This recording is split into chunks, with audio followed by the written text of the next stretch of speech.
Welcome, everyone, to the Berlitz Language and Culture podcast. Great to be here.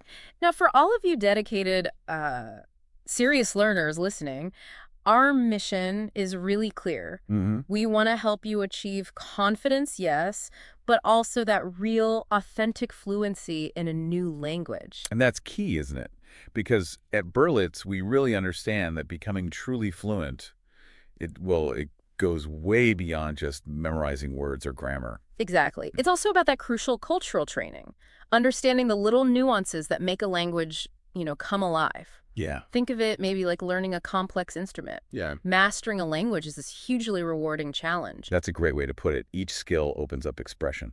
And today we're diving into something specific in French that it seems straightforward maybe at first glance. Right, but it really unlocks a new level of precision. We're talking about French negation.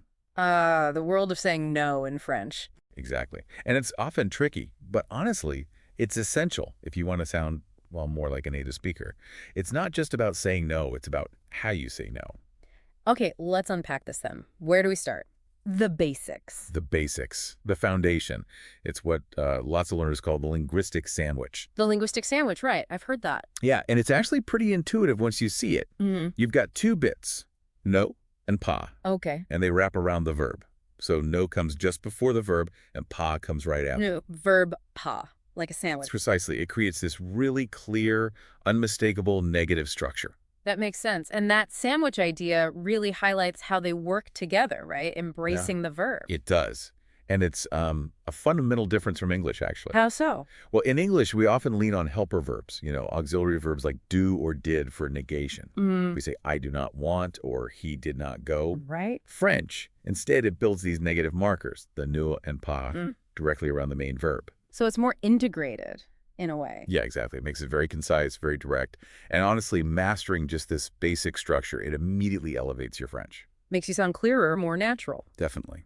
Clarity is key. Okay, let's maybe walk through a few examples to make it stick. Like, I don't want. Simple. Je ne veux pas. Si. Ne veux pas. You don't know. Tu ne sais pas. Same pattern. Ne sais pas.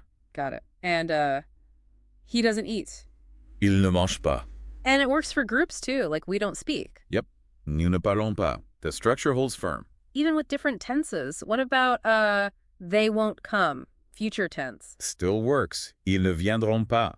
The ne is before viendront, the conjugated verb, and pas is after. So that ne pas structure is really the bedrock, isn't it? Absolutely. It's the foundation for almost all French negation. You really can't express even a simple denial without grasping this first. Which is why it's the first thing you learn, I suppose. Exactly. Once you're comfortable placing ne and pas correctly around your verbs, well, you've unlocked a huge chunk of everyday French conversation. It just provides that clarity. Total clarity. It eliminates ambiguity. When you say, je ne veux pas, there's zero doubt you mean I don't want. This foundation really sets you up perfectly for the more complex stuff. Okay, so that's the essential no but pas, your bread and butter negation, you could say? Yeah. But French doesn't stop there, does it? This is where it gets really interesting, I think. Oh, absolutely. French goes way beyond a simple, you mentioned nuances earlier. Yeah. Well, think of it like, I don't know, a painter's palette. French gives you this whole sophisticated range of other negative expressions. It's add more specificity. Exactly. More nuance, more detail. It's not just what you don't do, but maybe how you don't do it, or when, or even with whom.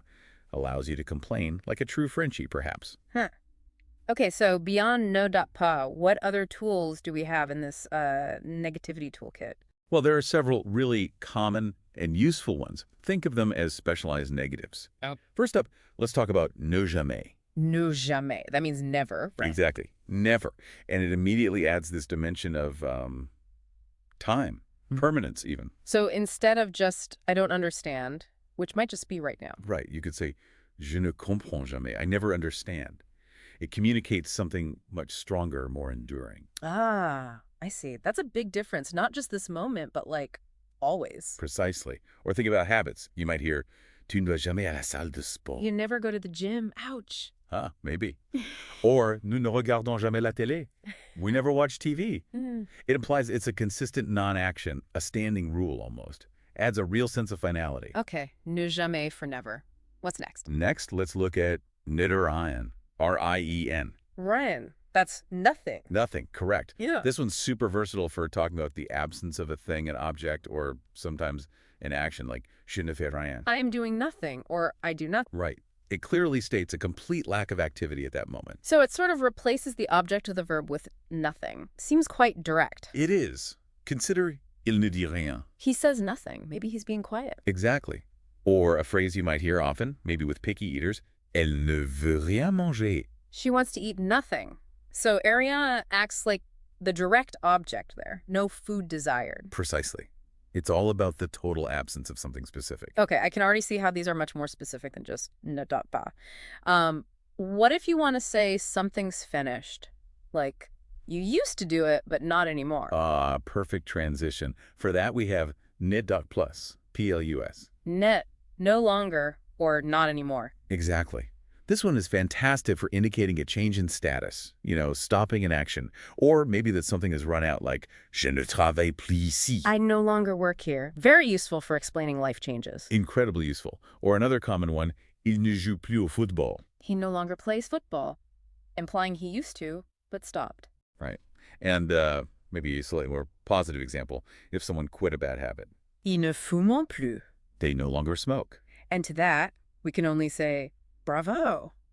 It really captures that sense of a past action that has now stopped. Definitely a cause for bravo. Okay, so we've got never, jamais, nothing, rien, and no longer. Plus, what about people? How do you say no one or nobody? Good question. For no one or nobody, the expression is ne personne, P-E-R-S-O-N-N-E. Ne personne. Right. And this is crucial when you're negating the presence or involvement of people. For instance, je ne connais personne ici. I know no one here, or I don't know anyone here. Yeah, it's much more precise than just a general negative. It really is. Or maybe you're waiting, nous n'attendons personne. We are waiting for no one. And a very common way to talk about maybe social isolation or just wanting privacy, elle ne parle à personne. She speaks to no one. It highlights that absence of another person in the interaction. Not just not talking, but specifically talking to no one. Exactly. The precision is the key takeaway here. So, I mean, what does this all mean for someone trying to speak French more naturally? Not just, getting the basic point across. It feels like we're building up this specialized vocabulary of negativity, like different tools for different jobs. That's a perfect way to put it. It is like having the right tool for the right job.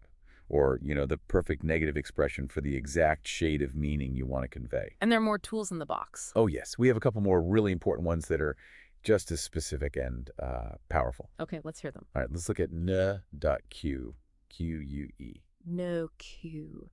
Now, this one's tricky, isn't it? Because it looks negative, but it means only. It does. It's a bit counterintuitive, but yes, no co means only. It works like an exclusive negation. Mm-hmm. It implies only this thing applies and nothing else does. Okay, give me an example. Sure. Je ne mange que des légumes. I only eat vegetables.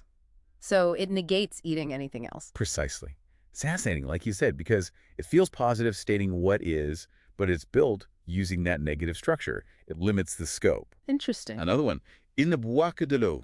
He only drinks water. Specifies the one single liquid. Right. And consider this one. Il ne parle que français. They only speak French. Now, this example here, it perfectly illustrates why having that comprehensive language and cultural training, like the kind Berlitz offers, is so valuable for real fluency. How so? Well, knowing how to say they only speak French is great grammatically.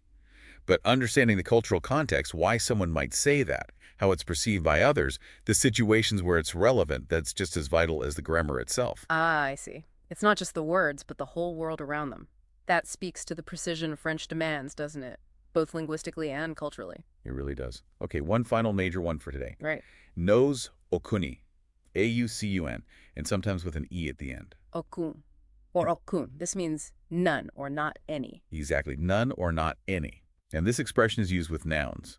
Crucially, it has to agree in gender with the noun it's modifying. Ah, that's why the E is sometimes there for feminine nouns. Precisely. So, for example, je n'ai aucun ami ici. I have no friends here.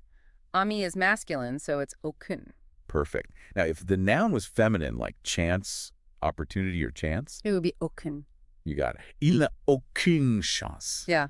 He has no chance. Chance is feminine, so aucune. Okay. And maybe she has no idea. Idée is feminine too, right? Right. Again, elle n'a aucune idée. This expression really emphasizes the complete absence of any quantity or instance of something, a total lack, zero. Wow. Okay, what's truly fascinating here, when you lay it all out, is just how much nuance, how much precision you can inject into what seems like a simple no. It goes so far beyond just basic not. You can specify never, nothing, no longer, no one only, or not any. Each one has its own distinct flavor. As a serious upgrade to your expressive toolkit. Allows you to really articulate exactly what you mean, or maybe more importantly, what you don't mean. It absolutely is. And look, while this might seem like maybe a lot to absorb at first, it is quite a list. it is, remembering all the different no combinations and their specific meanings. But practice is honestly the key. Immersion, listening. All of it.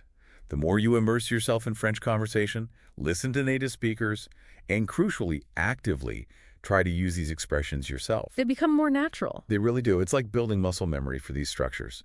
You start to feel confident choosing the most accurate, the most natural way to say what you need to say.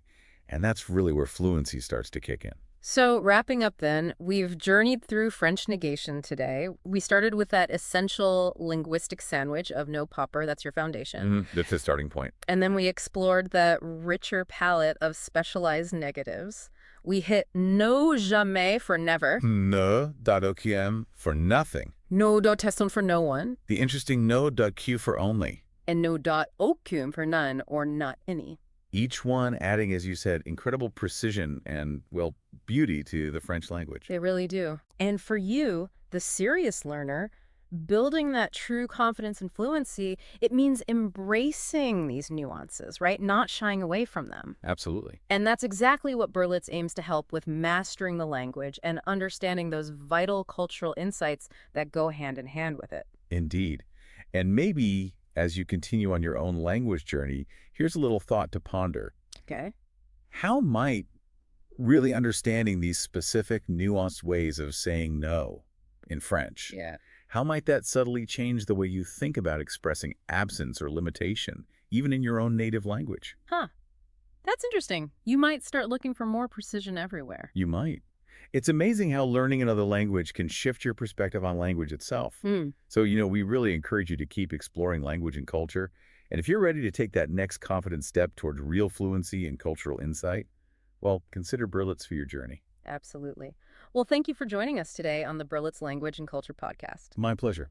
Keep exploring new languages, keep embracing new cultures, and we'll catch you next time.